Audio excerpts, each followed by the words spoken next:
ಸುಶೀಲಮ್ಮ ಅಳುತ್ತಾ ಕಲೆಕ್ಟರ್ ಆಫೀಸ್ಗೆ ಬರುತ್ತಾಳೆ. ಸುಶೀಲಮ್ಮನ ಕೈ ಮೇಲೆ, ಆಕೆಯ ಮುಖದ ಮೇಲೆ, ಕತ್ತಿನ ಮೇಲೆ ಗಾಯದ ಗುರುತುಗಳು ಇರುತ್ತವೆ. ಕಲೆಕ್ಟರ್ ಆಫೀಸ್ನ ಆಚೆ ಇರುವ ಸೆಕ್ಯೂರಿಟಿ ಗಾರ್ಡ್ ಆಕೆಯನ್ನು ತಡೆಯುತ್ತಾನೆ. ನೀವು ಈಗ ಈ ಸಮಯದಲ್ಲಿ ಒಳಗೆ ಹೋಗಲಾರಿರಿ ಎಂದು ಹೇಳುತ್ತಾನೆ. ಆದರೆ ಸುಶೀಲಮ್ಮ ಅಳುತ್ತಾ, ನಾನು ಅರ್ಜೆಂಟಾಗಿ ಕಲೆಕ್ಟರನ್ನು ನೋಡಬೇಕು. ಈಗ ನಾನು ಅವರನ್ನು ನೋಡಲಾಗದಿದ್ದರೆ ಇದೇ ನನಗೆ ಕೊನೆಯ ದಿನ ಆಗುತ್ತದೆ. ಆದ್ದರಿಂದ ಕಲೆಕ್ಟರನ್ನು ಭೇಟಿಯಾಗುವ ಹಾಗೆ ಮಾಡಿ, ಇಲ್ಲವಾದರೆ ನನ್ನ ಗಂಡ ನನ್ನನ್ನು ಬದುಕಲು ಬಿಡುವುದಿಲ್ಲ ಎಂದು ಹೇಳಿದಳು.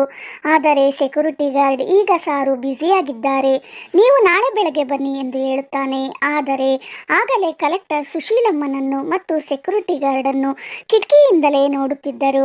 ಆದ್ದರಿಂದ ಕೂಡಲೇ ಕಲೆಕ್ಟರ್ ತನ್ನ ಮನೆಯಿಂದ ಆಚೆ ಬಂದು ಸೆಕ್ಯೂರಿಟಿ ಗಾರ್ಡ್ಗೆ ಹೇಳಿದನು, ಆ ಮಹಿಳೆಯನ್ನು ಒಳಗೆ ಕಳುಹಿಸು ಎಂದು ಹೇಳುತ್ತಾನೆ. ಅದನ್ನು ಕೇಳುತ್ತಲೇ ಸುಶೀಲಮ್ಮ ಒಳಗೆ ಓಡಿ ಬರುತ್ತಾಳೆ.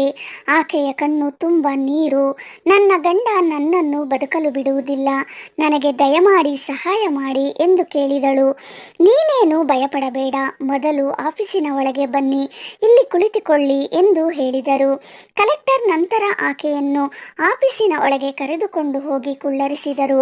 ಆಕೆಯ ಪರಿಸ್ಥಿತಿ ತುಂಬ ದಾರುಣವಾಗಿತ್ತು. ಆಕೆ ತುಂಬ ಸಣ್ಣಗೆ, ಬಲಹೀನವಾಗಿ ಇದ್ದಾಳೆ. ಆಕೆಯ ಕೈಗಳ ಮೇಲೆ, ಮುಖದ ಮೇಲೆ ಗಾಯಗಳ ಗುರುತು ಸ್ಪಷ್ಟವಾಗಿ ಕಾಣಿಸುತ್ತಿದೆ. ಆಕೆ ಅಳುತ್ತಾ ಇದ್ದಾಳೆ. ಆಗ ಕಲೆಕ್ಟರ್ ಸೇವಕನನ್ನು ಕರೆದು ಈಕೆಗೆ ನೀರು ಕೊಡಿ ಎಂದು ಹೇಳುತ್ತಾನೆ. ಆಕೆ ನೀರು ಕುಡಿಯುತ್ತಾಳೆ. ನಂತರ ಕಲೆಕ್ಟರ್ ಕೇಳಿದರು, ಏನಾಗಿದೆ ಹೇಳಮ್ಮ ಎಂದನು.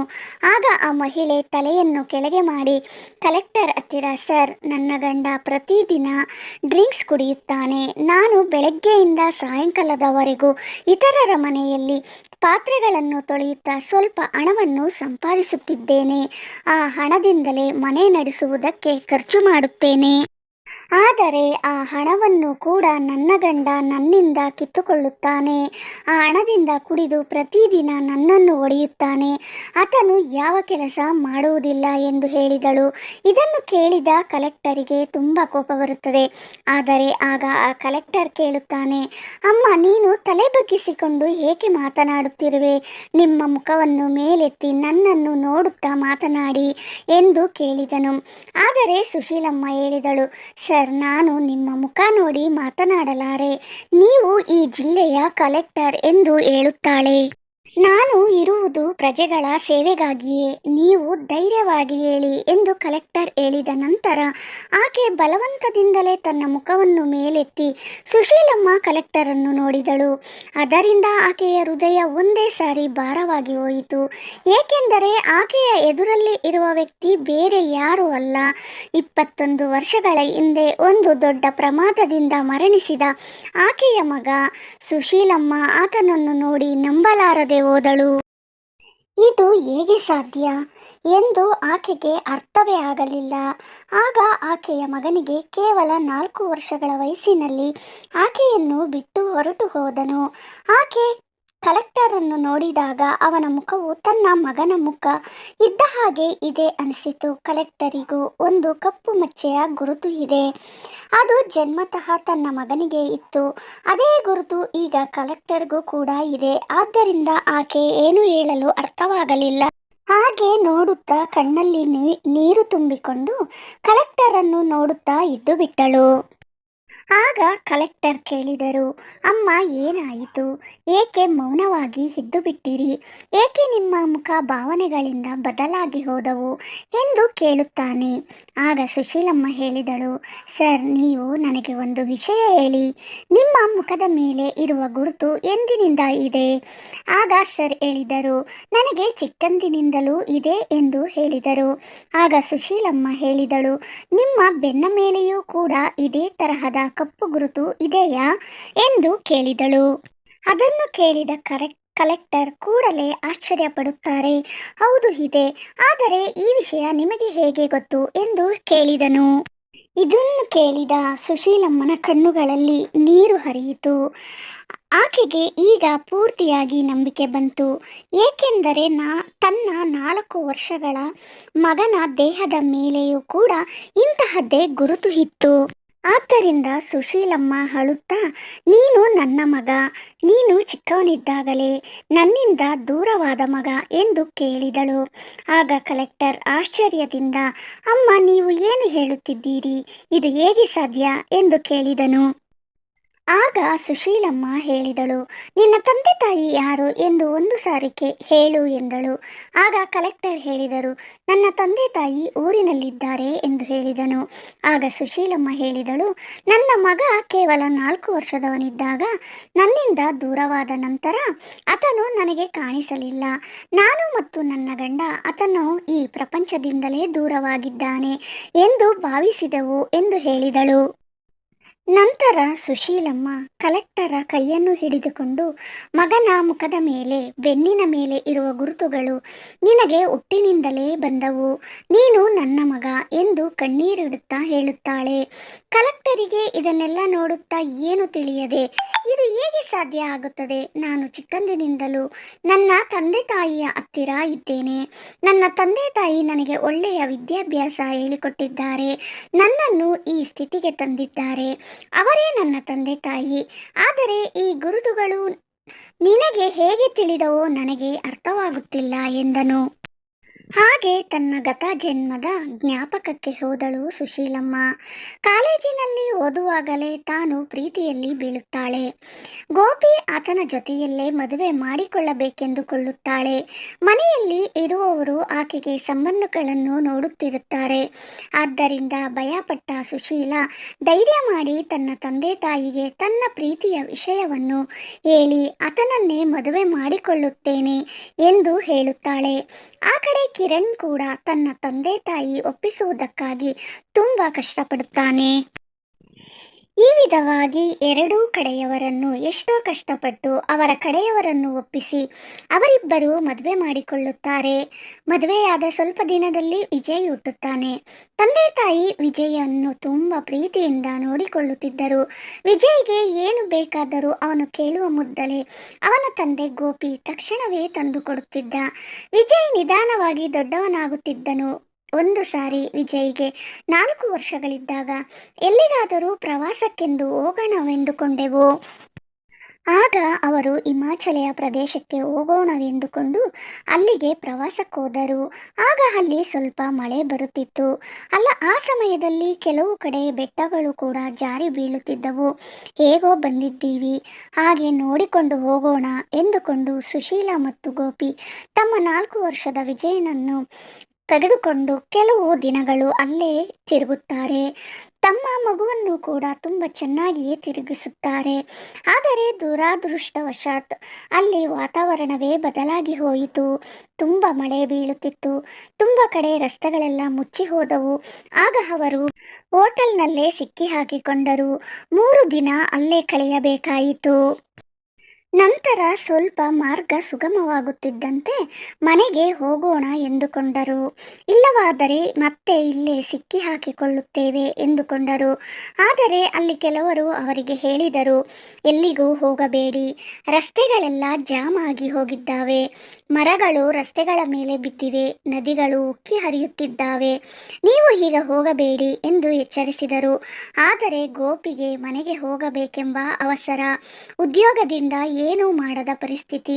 ಆದ್ದರಿಂದ ಅವರು ಹೇಗಾದರೂ ಮಾಡಿ ಮನೆಗೆ ಹೋಗಬೇಕೆಂದು ಮನೆ ಕಡೆ ಹೊರಟರು.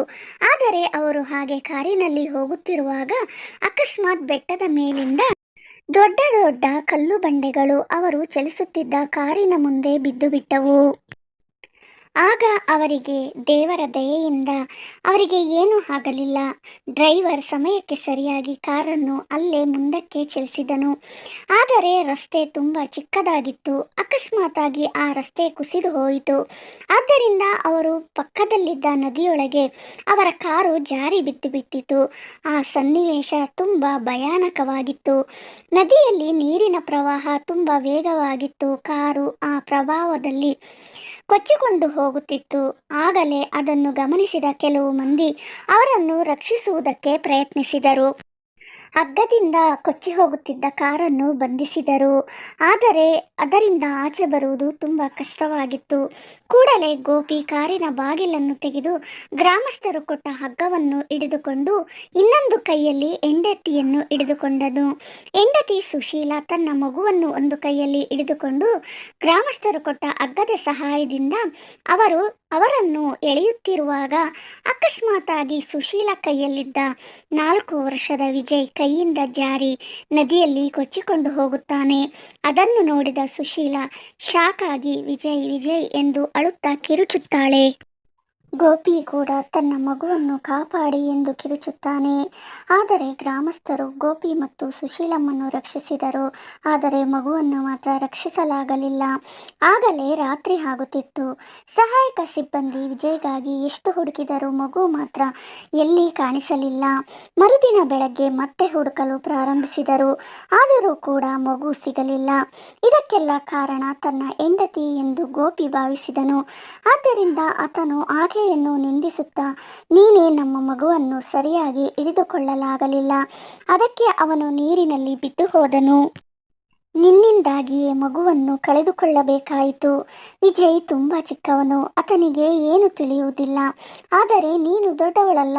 ಅವನನ್ನು ನೀನು ಜಾಗ್ರತೆಯಿಂದ ಇದ್ದು ಆತನನ್ನು ಗಟ್ಟಿಯಾಗಿ ಹಿಡಿದುಕೊಂಡಿದ್ದರೆ ಈ ಘಟನೆ ನಡೆಯುತ್ತಿರಲಿಲ್ಲ. ಈಗ ನಮ್ಮ ಮಗು ನಮ್ಮ ಜೊತೆ ಇರುತ್ತಿತ್ತು. ಇದಕ್ಕೆಲ್ಲ ಕಾರಣ ನೀನೇ ಎಂದು ನಿಂದಿಸುತ್ತಾ ಇದ್ದನು. ಸುಶೀಲ ಅಳುತ್ತಾನೆ ನಿಶಬ್ದವಾಗಿ ಆ ಮಾತುಗಳನ್ನೆಲ್ಲ ಕೇಳುತ್ತಾ ಇದ್ದಳು. ಕಾಲ ಕಳೆಯುತ್ತಿತ್ತು. ಆದರೆ ವಿಜಯ್ನ ಬಗ್ಗೆ ಯಾವ ಸಮಾಚಾರವೂ ತಿಳಿಯಲಿಲ್ಲ. ಸುಮಾರು 1 ತಿಂಗಳು ಕಳೆಯಿತು. ಆದರೆ ಮಗು ಎಲ್ಲಿದೆ ಎಂಬ ಸುಳಿವು ಕೂಡ ತಿಳಿಯಲಿಲ್ಲ. ಇದರಿಂದ ಗೋಪಿ ತನ್ನ ಮಗುವನ್ನು ನೆನಪಿಸಿಕೊಂಡು ತುಂಬ ಸಂಕಟ ಪಡುತ್ತಿದ್ದನು. ಆತನಿಗೆ ವಿಜಯ್ ಎಂದರೆ ತುಂಬ ಪ್ರೀತಿ. ಆದರೆ ತನ್ನ ಮಗುವನ್ನು ಕಳೆದುಕೊಂಡಾಗಿನಿಂದ ಆತನು ಮಾನಸಿಕವಾಗಿ ಕುಗ್ಗಿ ಹೋದನು. ಆದ್ದರಿಂದ ಆತನು ಮದ್ಯ ಸೇವಿಸುವುದನ್ನು ಪ್ರಾರಂಭಿಸಿದನು. ಮದ್ಯದ ಮತ್ತಿನಲ್ಲೇ ಆತನು ತನ್ನ ಉದ್ಯೋಗವನ್ನು ಕೂಡ ಬಿಟ್ಟುಬಿಟ್ಟನು. ಗೋಪಿ ಕ್ರಮೇಣವಾಗಿ ತನ್ನ ಮನೆಯನ್ನು ಆಸ್ತಿಯನ್ನು ಕಳೆದುಕೊಂಡು ಬಿಟ್ಟನು. ಬೀದಿಗೆ ಬಂದು ಬಿಟ್ಟನು. ಈಗ ಮನೆಯನ್ನು ನಡೆಸಬೇಕಾಗಿರುವುದರಿಂದ ಸುಶೀಲ ಯಾವುದಾದರೂ ಕೆಲಸ ಮಾಡಬೇಕಾಯಿತು. ಆಕೆ ಕೆಲವು ಮನೆಗಳಲ್ಲಿ ಪಾತ್ರೆಗಳನ್ನು ತೊಳೆಯುತ್ತಾ ಸ್ವಲ್ಪ ಹಣವನ್ನು ಸಂಪಾದಿಸುತ್ತಿದ್ದಳು. ಆ ಹಣದಿಂದ ಮನೆಗೆ ರೇಷನ್ ಮುಂತಾದ ವಸ್ತುಗಳನ್ನು ಕೊಂಡುಕೊಳ್ಳುತ್ತಿದ್ದಳು. ಆದರೆ ಆ ಹಣದಲ್ಲಿ ಸ್ವಲ್ಪ ಭಾಗವನ್ನು ಗೋಪಿ ತನ್ನ ಮದ್ಯಕ್ಕಾಗಿ ತೆಗೆದುಕೊಳ್ಳುತ್ತಿದ್ದನು. ನಂತರ ಸುಶೀಲಳನ್ನು ನಿಂದಿಸುತ್ತಾ, ನಿನ್ನ ಕಾರಣದಿಂದಲೇ ತನ್ನ ಮಗುವನ್ನು ಕಳೆದುಕೊಂಡೆ, ನೀನೇ ನನ್ನ ಮಗುವನ್ನು ಬಲಿ ತೆಗೆದುಕೊಂಡೆ ಎಂದು ನಿಂದಿಸುತ್ತಿರುತ್ತಿದ್ದನು. ಹೀಗೆ ಕಾಲ ಕಳೆಯುತ್ತಾ ಸುಮಾರು 21 ವರ್ಷಗಳೇ ಕಳೆದು ಹೋದವು. ಈಗ ಈ ದಿನ ಬಂದಿದೆ. ಸುಶೀಲ ಕಲೆಕ್ಟರ್ ಹತ್ತಿರ ಮಾತನಾಡುತ್ತಾ, ಆ ದಿನಗಳಲ್ಲಿ ಈ ವಿಧವಾಗಿ ನಡೆದಿದ್ದರಿಂದ ಈಗ ಈ 21 ವರ್ಷಗಳ ನಂತರ ನೀನು ಒಬ್ಬ ಕಲೆಕ್ಟರ್ ಆಗಿ ಮುಂದೆ ಬಂದಿದ್ದೀಯಾ. ದೇವರು ಎಷ್ಟು ಅದ್ಭುತವಾಗಿ ನ್ಯಾಯ ಮಾಡಿದ್ದಾನೆ. ಈ ದಿನ ನಿಮ್ಮ ತಂದೆ ನನ್ನನ್ನು ಒಡೆಯದೆ ಹೋಗಿದ್ದರೆ ನಾನು ಇಲ್ಲಿಗೆ ಬರುತ್ತಿರಲಿಲ್ಲ. ಆಗ ನಾನು ನಿನ್ನನ್ನು ಭೇಟಿಯಾಗುತ್ತಿರಲಿಲ್ಲ. ಆದ್ದರಿಂದ ನಿಮ್ಮ ತಂದೆ ತುಂಬ ಒಳ್ಳೆಯ ಕೆಲಸವನ್ನೇ ಮಾಡಿದ್ದಾರೆ. ಇದನ್ನು ಕೇಳಿದ ಕಲೆಕ್ಟರ್ ಕಣ್ಣಲ್ಲಿ ನೀರು ಬಂತು. ಆಗ ಆತನು ತನ್ನ ತಾಯಿಯನ್ನು ತಬ್ಬಿಕೊಂಡು, ಅಮ್ಮ, ಈಗ ನೀನು ಅಳಬೇಡ, ನಾನು ಬಂದಿದ್ದೀನಿ ಅಲ್ವಾ, ಈಗ ನಿನಗೇನು ಆಗುವುದಿಲ್ಲ ಎಂದು ಹೇಳಿದನು. ಆಗ ಸುಶೀಲ ಹೇಳಿದಳು, ನಾವು ನಿನ್ನನ್ನು ಎಷ್ಟೋ ಹುಡುಕಿದೆವು, ಆದರೆ ನೀನು ಎಲ್ಲಿ ಕಾಣಿಸಲಿಲ್ಲ. ನೀನು ಸತ್ತು ಹೋಗಿದ್ದೀಯಾ ಎಂದುಕೊಂಡೆವು. ಹೇಗೆ ಬದುಕಿದೆ ಎಂದು ಕೇಳಿದಳು. ಆಗ ಕಲೆಕ್ಟರ್ ಹೇಳಿದರು, ಅಮ್ಮ, ನನಗೂ ಕೂಡ ಗೊತ್ತಿಲ್ಲ. ಇದು ಕೇವಲ ನನ್ನನ್ನು ಬೆಳೆಸಿದ ತಂದೆ ತಾಯಿಗೆ ಮಾತ್ರವೇ ಹೇಳಬಲ್ಲರು.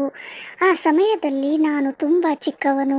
ನಂತರ ನಾನು ದೊಡ್ಡವನಾದಾಗ ಅವರೇ ನನ್ನ ತಂದೆ ತಾಯಿ ಎಂದು ಭಾವಿಸಿದೆನು ಎಂದು ಹೇಳಿದನು. ಕೂಡಲೇ ಕಲೆಕ್ಟರ್ ತನ್ನ ತಂದೆ ತಾಯಿಗೆ ಫೋನ್ ಮಾಡಿ ಸುಶೀಲ ಜೊತೆ ಮಾತನಾಡಿಸಿದನು. ಆಗ ಅವರು ಊರಿನಲ್ಲಿದ್ದ ತಂದೆ ತಾಯಿ ಎಲ್ಲ ಘಟನೆಯನ್ನು ವಿವರಿಸಿದರು. ಅವರು ಕೂಡ ಆ ಸಮಯದಲ್ಲಿ ಅಲ್ಲಿಗೆ ಪ್ರವಾಸಕ್ಕೆಂದು ಬಂದಿದ್ದರು. ಆಗಲೇ ಅಲ್ಲಿ ಮಾರ್ಗ ಮಧ್ಯದಲ್ಲಿದ್ದಾಗ ನದಿ ತೀರದಲ್ಲಿ ಗಾಯಗಳಿಂದ ಇದ್ದ ಒಬ್ಬ ಹುಡುಗನು ಕಾಣಿಸಿದನು. ಆಗ ನಾವು ಆ ಮಗುವನ್ನು ತೆಗೆದುಕೊಂಡು ಆಸ್ಪತ್ರೆಗೆ ಹೋಗಿ ಅಲ್ಲಿ 1 ದಿನವೆಲ್ಲ ಚಿಕಿತ್ಸೆ ಕೊಡಿಸಿದೆವು. ಆಗ ಆ ಹುಡುಗನಿಗೆ ಪ್ರಜ್ಞೆ ಇರಲಿಲ್ಲ. 1 ದಿನದ ಚಿಕಿತ್ಸೆಯ ನಂತರ ಅವನಿಗೆ ಪ್ರಜ್ಞೆ ಬಂತು. ನಂತರ ಆತನಿಗೆ ತನ್ನ ತಂದೆ ತಾಯಿ ಬಗ್ಗೆ, ತನ್ನ ಊರಿನ ಬಗ್ಗೆ ಯಾವ ವಿಷಯವೂ ಕೂಡ ಆತನಿಗೆ ನೆನಪಿಸಿಕೊಳ್ಳದೆ ಹೋದನು. ಆತನಿಗೆ ಯಾವ ಜ್ಞಾಪಕವೂ ಬರದೇ ಇದ್ದಾಗ, ಆಗ ನಮಗೆ ಮಕ್ಕಳಿಲ್ಲವಲ್ಲ ಎಂದು ನಾವು ಆ ಮಗುವನ್ನು ದತ್ತು ತೆಗೆದುಕೊಂಡೆವು. ನಂತರ ಮಗುವಿನ ಚಿಕಿತ್ಸೆ ಆದ ನಂತರ ಆ ಮಗುವನ್ನು ನಾವು ನಮ್ಮ ಜೊತೆ ತೆಗೆದುಕೊಂಡು ಬಂದು ಸ್ವಂತ ಮಗನ ಹಾಗೆ ಭಾವಿಸಿ ಮುದ್ದಾಗಿ ಆತನನ್ನು ಬೆಳೆಸಿದೆವು ಎಂದು ಹೇಳಿದರು. ಈ ವಿಷಯ ಕಲೆಕ್ಟರ್ ಮತ್ತು ಸುಶೀಲಾ ಕೇಳುವಾಗ ಅವರ ಕಣ್ಣಲ್ಲಿ ಧಾರಾಕಾರವಾಗಿ ನೀರು ಸುರಿಯುತ್ತಿತ್ತು. ಅವರಿಗೆ ಏನು ಮಾತನಾಡಬೇಕೋ ತಿಳಿಯಲಿಲ್ಲ. ಆಗ ಕಲೆಕ್ಟರ್ ಫೋನಲ್ಲಿ ತನ್ನ ತಂದೆ ತಾಯಿಗೆ ಹೇಳಿದನು, ಅಮ್ಮ, ಅಪ್ಪ, ಈಗ ನನ್ನ ನಿಜವಾದ ತಾಯಿ ನನ್ನ ಮುಂದೆ ಇದ್ದಾಳೆ. ಈಗ ಅವರ ತಂದೆ ತಾಯಿ ಹೇಳಿದರು, ಇದು ತುಂಬ ಒಳ್ಳೆಯ ವಿಷಯ. ನಿನ್ನನ್ನು ಬೆಳೆಸಿದ್ದು ನಾನೇ ಆದರೂ ನಿನ್ನ ಎತ್ತವರು ಕೂಡ ಅವರು. ಆದರೆ ನಮ್ಮನ್ನು ಮರೆಯಬೇಡ ಎಂದು ಅವರು ತುಂಬ ನೋವಿನಿಂದ ಹೇಳಿದರು. ಆಗ ಅಂಥದ್ದೇನೂ ಇಲ್ಲ ಅಮ್ಮ ಎಂದು ಹೇಳಿದ ಕಲೆಕ್ಟರ್ ಕೂಡಲೇ ಸುಶೀಲಾ ಜೊತೆ ಹೇಳಿದನು, ಅಮ್ಮ, ನಾನು ನನ್ನ ತಂದೆಯನ್ನು ನೋಡಬೇಕು ಎಂದುಕೊಳ್ಳುತ್ತಿದ್ದೇನೆ. ಯಾಕೆಂದರೆ ಆತನು ನನ್ನನ್ನು ಎಷ್ಟೋ ಪ್ರೀತಿಸುತ್ತಾನೆ ಅಲ್ವಾ ಎಂದಾಗ ಸುಶೀಲಾ ಹೇಳಿದಳು, ನೀನು ಹೋದಾಗಿನಿಂದ ನಿನ್ನ ತಂದೆ ಪೂರ್ತಿಯಾಗಿ ಬದಲಾಗಿ ಹೋದರು. ನೀನು ಇದ್ದಾಗ ಆತನು ತುಂಬ ಒಳ್ಳೆಯ ವ್ಯಕ್ತಿಯಾಗಿದ್ದನು, ನನ್ನನ್ನು ತುಂಬ ಪ್ರೀತಿಸುತ್ತಿದ್ದನು. ನೀನು ದೂರವಾದ ಮೇಲೆ ಆತನು ಮದ್ಯಕ್ಕೆ ದಾಸನಾಗಿ ಹೋದನು. ಈಗ ನೀನು ಬದುಕಿದ್ದೀಯಾ ಎಂದು ತಿಳಿದರೆ ಆತನು ಎಷ್ಟೋ ಸಂತೋಷ ಪಡುತ್ತಾನೆ ಎಂದು ಹೇಳಿದಳು. ಕೂಡಲೇ ಅವರಿಬ್ಬರು ಗೋಪಿ ಹತ್ತಿರ ಹೋಗುತ್ತಾರೆ. ಅದು ತುಂಬ ಚಿಕ್ಕ ಮನೆ. ಆ ಮನೆಯ ಬಾಗಿಲು ತಟ್ಟುತ್ತಾರೆ. ಆಗ ಗೋಪಿ ಆಚೆ ಬರುತ್ತಾನೆ. ಆತನು ಮದ್ಯ ಸೇವಿಸಿದ್ದನು. ಆಗ ಸುಶೀಲಾ ಹೇಳುತ್ತಾಳೆ, ಏನ್ರಿ ನೋಡಿ, ನಾನು ಯಾರನ್ನು ಕರೆದುಕೊಂಡು ಬಂದಿದ್ದೀನಿ ಎಂದು ಹೇಳಿದಳು. ಗೋಪಿ ಹೇಳಿದನು, ಯಾರು ಬಂದರು? ನೀನು ಯಾರನ್ನು ಕರೆದುಕೊಂಡು ಬಂದಿದ್ದೀಯಾ ಎಂದು ಗೋಪಿ ದೃಷ್ಟಿ ಕಲೆಕ್ಟರ್ ಮೇಲೆ ಬಿತ್ತು. ಯಾರು ಎಂದು ಆಶ್ಚರ್ಯ ಪಡುತ್ತಾ ಕೇಳುತ್ತಾನೆ. ಆಗ ಸುಶೀಲಾ ಹೇಳಿದಳು, ಈತನು ನಾವು ಕಳೆದುಕೊಂಡ ನಮ್ಮ ಮಗ ವಿಜಯ್ ಎಂದು ಹೇಳಿದಳು. ಆಗ ಆ ತಂದೆ ಹೇಳಿದನು, ನೀನು ನಾನು ಕುಡಿದಿದ್ದೇನೆ ಎಂದು ನನ್ನನ್ನು ಹುಚ್ಚನಾಗಿ ಮಾಡುತ್ತಿದ್ದೀಯಾ? ನಿನಗೆ ಒಡೆಯುವುದನ್ನು ತಪ್ಪಿಸಿಕೊಳ್ಳುವುದಕ್ಕಾಗಿ ಯಾರನ್ನೋ ಕರೆದುಕೊಂಡು ಬಂದು ನನ್ನ ಮಗ ಎಂದು ಹೇಳುತ್ತಿದ್ದೀಯಾ? ಈತನು ನನ್ನ ಮಗ ಹೇಗೆ ಆಗುತ್ತಾನೆ? ನಮ್ಮ ಕಣ್ಣ ಮುಂದೆ ನಮ್ಮ ಮಗ ನದಿಯಲ್ಲಿ ಬಿದ್ದು ನೀರಿನಲ್ಲಿ ಕೊಚ್ಚಿ ಹೋದನು ಎಂದು ಅಳುತ್ತಾ ಇದ್ದನು. ಆಗ ಸುಶೀಲಾ ಹೇಳಿದಳು, ನೀವು ಸ್ವಲ್ಪ ನೆಮ್ಮದಿಯಿಂದ ಇದ್ದು ಸ್ವಲ್ಪ ಜಾಗ್ರತೆಯಾಗಿ ನೋಡಿ. ಈ ಹುಡುಗನ ಮುಖದ ಮೇಲೆ ಕೂಡ ಅದೇ ಗುರುತು ಇದೆ, ನಮ್ಮ ವಿಜಯನ ಮುಖದ ಮೇಲೆ ಇದ್ದ ಹಾಗೆ. ಮತ್ತು ಆತನ ಬೆನ್ನಿನ ಮೇಲೆ ಕೂಡ ಅದೇ ಗುರುತು ಇದೆ, ನಮ್ಮ ವಿಜಯ್ ಬೆನ್ನಿನ ಮೇಲೆ ಇದ್ದ ಹಾಗೆ ಎಂದಾಗ ಗೋಪಿ ಜಾಗರೂಕತೆಯಿಂದ ಅವನನ್ನೇ ನೋಡುತ್ತಾನೆ. ಆಗ ಅವನಿಗೆ ಅರ್ಥವಾಯಿತು, ಇದು ನಾನು ಕಳೆದುಕೊಂಡ ನನ್ನ ಮಗನೇ ಈ ರೂಪದಲ್ಲಿ ಬಂದಿದ್ದಾನೆ ಎಂದು. ಕೂಡಲೇ ಮಗನನ್ನು ತಬ್ಬಿಕೊಂಡು ತುಂಬ ಅಳುತ್ತಾನೆ. ಹಾಗೆ ತುಂಬ ಸಂತೋಷವನ್ನು ಪಡುತ್ತಾನೆ. ಈಗ ಆ ಕಲೆಕ್ಟರ್ ತನ್ನ ನಿಜವಾದ ತಂದೆ ತಾಯಿಯನ್ನು ಎಷ್ಟೋ ವರ್ಷಗಳ ನಂತರ ತಿರುಗಿ ಪಡೆಯುತ್ತಾನೆ. ಈಗ ಕಲೆಕ್ಟರ್ ತನ್ನ ನಿಜವಾದ ತಂದೆ ತಾಯಿಯನ್ನು ಮತ್ತು ತನ್ನನ್ನು ಬೆಳೆಸಿ ಈ ಹಂತಕ್ಕೆ ತಂದ ತಂದೆ ತಾಯಿಯನ್ನು ತುಂಬ ಪ್ರೀತಿಯಿಂದ ಅಪರೂಪವಾಗಿ ನೋಡಿಕೊಳ್ಳುತ್ತಾ ಇದ್ದಾನೆ. ಈ ವಿಡಿಯೋ ಇಷ್ಟವಾದರೆ ಲೈಕ್ ಮಾಡಿ, ಶೇರ್ ಮಾಡಿ, ಸಬ್ಸ್ಕ್ರೈಬ್ ಮಾಡಿಕೊಳ್ಳಿ. ಮುಂದಿನ ವಿಡಿಯೋದಲ್ಲಿ ಸಿಗೋಣ. ಧನ್ಯವಾದಗಳು.